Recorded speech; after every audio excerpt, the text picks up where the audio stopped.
My name is Jessica Gordon Nembhard. I'm a professor at the City University of New York, John Jay College. I'm excited to be presenting to you about collaborative pedagogies in African American communities, particularly learning and practicing solidarity and cooperative economics.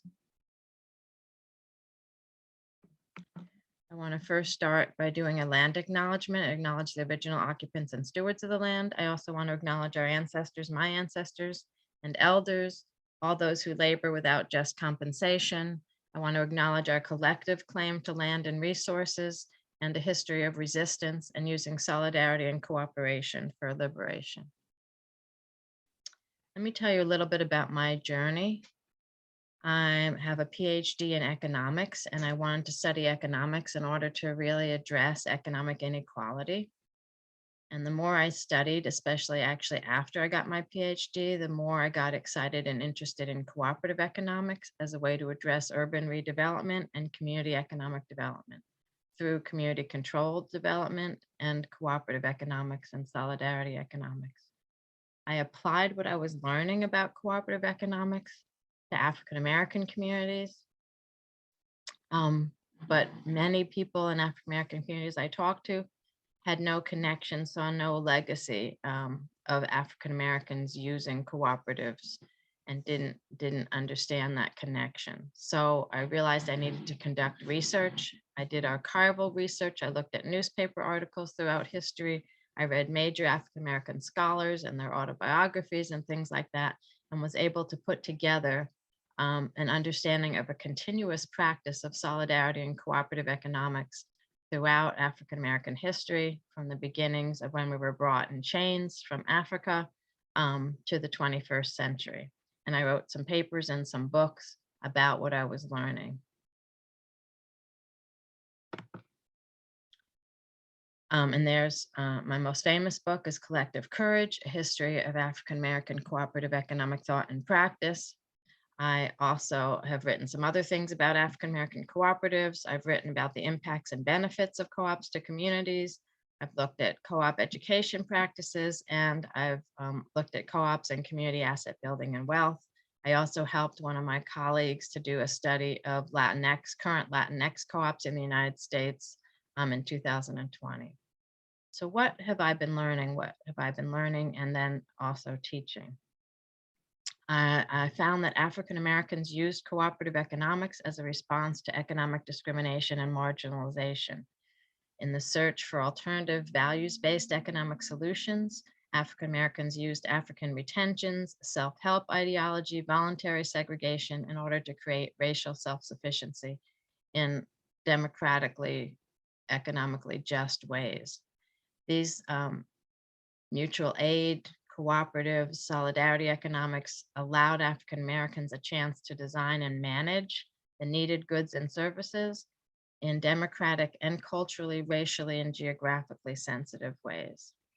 The lessons I learned were, one, how important it is for subaltern people to find alternative economic models to address economic inequality and affect economic justice, as well as racial justice, so that you really can't get to racial justice if there isn't a level of economic justice, and that many different subaltern groups, including African Americans, have used economic democracy, cooperation, cooperative, solidarity economics to do that.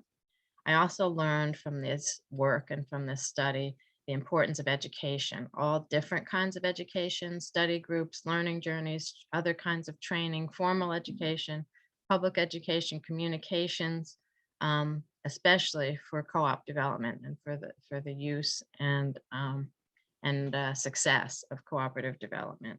And in a minute, I'll give you some examples through history in Gary, Indiana, North Carolina, the Black Panther Party, etc.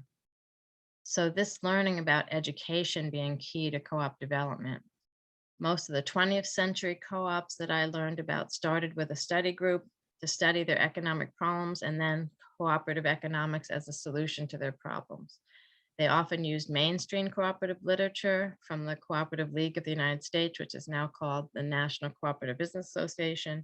There also were some Black writers who were writing about using cooperatives, and they used those readings. Black leaders, especially civil rights leaders, actually promoted the study and practice of cooperatives, and this happened uh, throughout the 20th century and into the 21st century, but also even back in the 19th century. This use of education, learning together, working together. There's a quick picture of a study circle, and I think I might be talking too quickly for the translators, so I'll try to slow it down. I also found out that Black organizations cared about studying and learning together so much that they actually created study tours. So one group studied another. So I have here some cities: Gary, Indiana; Kansas City; Chicago; Memphis; Washington, D.C., Baltimore; Greenbelt, Maryland, are places where African Americans would go to study about other Black co-ops and to learn about other co-ops. Also, there were Black local co-op tours that the Federal Council of Churches and the Unitarian Church did in the late 1930s, and there were even some international learning journeys. The Federal Council of Churches brought in a famous Japanese cooperator to Harlem, to the Black community in New York City. An integrated group of Black and brown folks in the 30s and Black group in the 60s journeyed up to the Antigonish movement in Nova Scotia, Canada, things like that. So a variety of ways to learn about cooperative economics and to study together. So my first example from history is in Gary, Indiana in the 1930s during the Great Depression. This was a co-op society, a Black co-op society that started with study groups, meeting weekly for about 18 months to study their conditions, to study cooperative economics, to train themselves about how to start their own co-ops.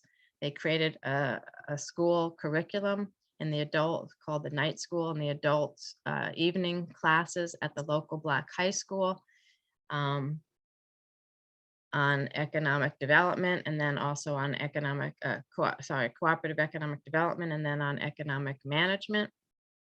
And within a year, it became the largest enrolled class in the night school. The early members of the study group also started a women's guild, which had a reputation for being strong advocates of the co-op model and kind of keeping everybody going and moving and reinvigorating the co-op when things got slow.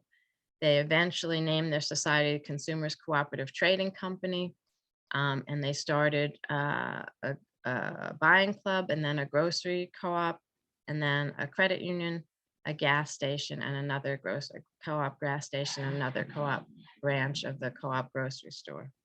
And one of the teachers who helped to start this organization said that the most important factor in their success was their education program. And then I said this already, that they started a grocery store co-op, which became one of the largest Black-owned grocery stores in the country, credit union, and a gas station. Also in the 1930s, during the Great Depression, the North Carolina Federation was started by two Black independent schools called Bricks Rural Life School and the Terrell County School. Those schools were teaching young people, but they also worked with the families of their students. And so they helped to establish farmers co-ops, credit unions among the farmers, buying clubs, a health insurance co-op, and then a statewide Black cooperative federation. Both of these schools were doing this together, first without knowing that each other was doing it. And then they joined together, created a regional council, and then this North Carolina council to help develop Black credit unions and cooperatives. They were able to work with the state agricultural department to actually develop manuals and workshops in order to then help Blacks to create credit unions. So within a 12-year period between 1936 and 1948, they developed 95 credit unions just in that one state, Black credit unions, just in that one state, and 48 additional cooperatives. So again, the importance of joining together and education, creating manuals, giving workshops, that kind of thing. Fast forward to the 1960s and 70s with the Black Panther Party, right? Started in 1966, known as an intercommunalistic organization trying to create survival programs pending political revolution. Best known for their anti-police brutality stance and their self-defense stance, but they actually spent most of their activities doing community economic development and community organizing. And so they organized co-ops and collectives, clothing factories, bakeries, plumbing repair, pest control, transportation for the aged, free health clinics, a collective newspaper, and communal housing. And they also distributed free products that were donated or created from their co-ops. And then the other thing they're best known for is actually their free breakfast programs. And the interesting thing about that is they combined food with education. And they gave out, while they were feeding young children, they also taught them Black history and taught them about alternatives and their existence and to be proud of themselves as Black people and that kind of thing. And so again, this connection between collective and solidarity activities, standing up for civil and political and civil rights, but also education about the issues and also about viable solutions. So the important components from those kinds of examples are that how important the internal education, learning together, studying together is, but also it was important for public education, for the public to understand what you were doing, what the group was doing, and why. There's also an importance of human energy and enthusiasm and trust, so that building that, right? Studying together and learning together helps to build that enthusiasm and trust and energy that's needed. Also, some of the examples were about reaching and incorporating young people and how important it was for young people to be involved. Empowerment of women, the role of Black women in all this has been very important in terms of co-op development and even doing the education components, and the need for adequate resources, management training, and financing. So I want to talk a little bit about some alternative economic pedagogical strategies for how to teach alternative economics. And so first, I've been learning both through the histories and through the work I've done with workshops and training sessions, and both in the classroom and out of the classroom, is that you have to begin. You can't teach about democratic economics or alternative economics without empowering people to think differently about economics and exposing them to the alternatives so that they can be comfortable with transformation and with shifting the paradigm. So the first thing I usually talk to people about is how to see ourselves as having economic agency, as being productive economic players, that we all make economic decisions daily. We practice solidarity economics daily, even though it's unlabeled or invisible. So the kind of bartering we do, I help you get your children to school and you pick up some groceries for me, or things like that, right? So we're often doing that. And we're also economic agents because we do make economic decisions daily. We decide how to budget our money, whether to buy this or buy that, or what to pay for and when, and that kind of thing. And so people need to be reconnected to our economic selves, because so much of existing traditional economics is alienating us from that. We get people to fill out checklists or questionnaires about their economic lives, their skills, their priorities, how they make financial decisions, who they make decisions with, so they can see that they are economic, that they have economic agency, they are economic players.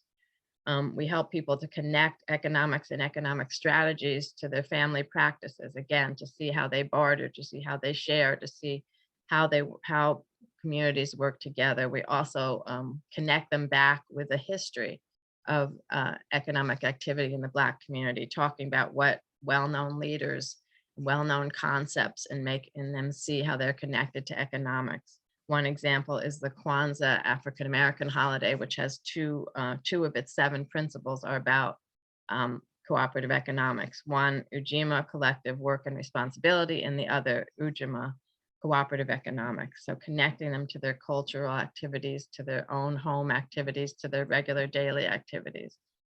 Another way to help people do this connection is to guide them through a role play, where they actually have to make group decisions to survive. And so you can see how we make group decisions, and that they do come naturally to us. Also, we can get them to role play about making decisions about people in a different class or status than they are. So you have to be the rich landlord, or you have to be the homeless person, so they can see through the perspective of a different status. And then debriefing after that helps to point out the everydayness of economic decision making, the way that different decisions are made based on your different perspectives and status, and that kind of thing. Another strategy is to see that we need to mold our economic values and transform them. And so that is about encouraging people to think about how and what our economy serves. How does it serve people, ourselves, our families, our communities? Does it serve us well, right? Think about how we could order our economics, how we could structure our economy so that they would benefit more people, and who should be the one making economic decisions, right? So get some of these theoretical conversations going, but also there are some practical pedagogies that we can use for this. So some of them, one is to illustrate wealth or income disparity with our human bodies. There's the chairs exercise. You have the richest 1% of the population. One person takes up 4 chairs because they take up 40% of the net worth of families. Then the next richest 9%, or 9 people, would share 3 chairs because they take up 30%. Then the next 40%, or 40 people, if you don't have that many people in your group, you want to use a supermajority of who's left, they would share 2.8 chairs because they take up they take up 20.8% of the wealth. And then the remaining 50% of the population, which would be all the rest of the people, even if you don't have 50 people in the group, right? The rest of the group, they share 0.2 of a chair. So one little piece of a chair, the 50% of the population. So making people actually not just visualize, but put their bodies where these percentages are, helps them to see and to visualize these inequalities. Then you can discuss the impact of such a graphic illustration, the fairness of such a system. Is this the kind of inequality that we value and we want, or do we want something else?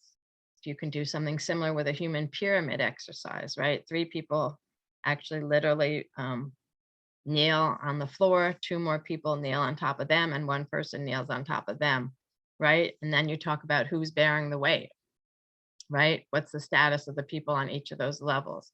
Is this hierarchy the kind of value that we want to perpetuate? Is there a better way to do it? So again, get people with their own bodies to act out these relationships, and then talk about what it felt like, what it means. Another strategy is to be comfortable with change, to help people to feel comfortable with change and thinking in new ways, because again, sometimes that's the biggest barrier, right? So one activity is to recite the alphabet backwards. It's certainly uncomfortable at first, but the more you do it, the more easily it comes, and you can see that it's possible and that you can do it. Another activity is to look around a room, notice as much as you can in the room, then stand on a chair and observe the room from that perspective. Write down everything you see and how you see it. Then talk about how different things looked from when you were standing on the ground to when you were standing up on a chair. And again, that can show you how if you just change perspective, right, you can transform what you see, how you see it, what you're thinking. And then finally, I want to talk about the learning by doing, which is so important. And I'll illustrate that with contemporary Black youth cooperatives. We know, or we've been learning, that having young people start their own cooperative businesses helps to teach them business skills and industry-specific skills, but it also reinforces general math and writing skills, helps them stay in school because they now see the reason and the need for these kinds of skills, and they get better at them because they're running their own business and using those skills. Running your own co-op helps develop leadership and mentoring, right? Build relationships with adults, actually also just social capital, building relationships among peers and learning how to do conflict resolution, that kind of thing, and addressing community problems, because many of the Black youth co-ops are started really to address a community problem in a way that helps to engage young people in income generating activities. And so they can generate income, have savings. And so two quick examples before I finish. Food from the Hood in the 1990s. These are students from Crenshaw High School in Los Angeles, established a co-op to sell salad dressing that was made from the produce that was grown in their school gardens. And at first, the first couple of years, they were just growing produce and giving it away. And then they realized they could sell it at a farmer's market and make some money so that they'd have enough money to start a next garden. But then they also learned about entrepreneurship and value added, and how if you produce something a little bit more than just growing it, that you can sell that and make enough money to keep a business going. So that's when they decided to do the salad dressing. They wanted to run their business as a cooperative, and so they did. They shared the decision making and they shared the profits. They voted that at least 50% of their profits would be saved for scholarships to college, and then the other 50%, some of it would go back into the business, and the rest would be paid to them in wages. They were able to amass so much money from their business that in the first 10 years, they were able to award over $180,000 in college scholarships to about 77 graduating students. And so again, you can see how this co-op, the learning from it, as well as the income that was given to it, allowed these students to do more than they would have been able to do. The school actually started a college prep program because now they had students who could afford to go on to college. And then Toxic Soil Busters is an after-school youth entrepreneurship program that came out of a not-for-profit community organization in Worcester, Massachusetts in the 2000s. It started out actually with an environmental justice, environmental racism issue about lead poisoning in their backyards. Many of the students young people were living in what we call brownfields, where their the soil was contaminated with lead and their younger siblings were getting sick. And they wanted to do something about it. They learned how to do lead abatement landscaping, which means first they learned how to take soil samples, what labs to send them to find out the lead levels, and then they learned about which kind of plants pull lead out of the soil and how to do raised bed landscaping. And then were able to go out to their community, tell them about lead poisoning, and then tell them about their business that they had also run as a co-op that could help to address and to abate the lead. And so they've been running this company now for over 15 years. The promotion and communication strategies that they have used also led them to do video production. And so from their money, they were able to connect video production, buy video equipment and do video production as well. And we're able again to develop leadership and to show that young people can really run their own co-ops and their own businesses and help to solve community problems. So you can see the way that education and democratic economic development can go together. And I tried to show how in Black American situation and examples throughout history, this notion of learning together in order to do transformative economics was important, and finding new and different kinds of pedagogical strategies, as well as learning by doing, by running your own cooperatives, has made a difference in people's lives. Thank you very much.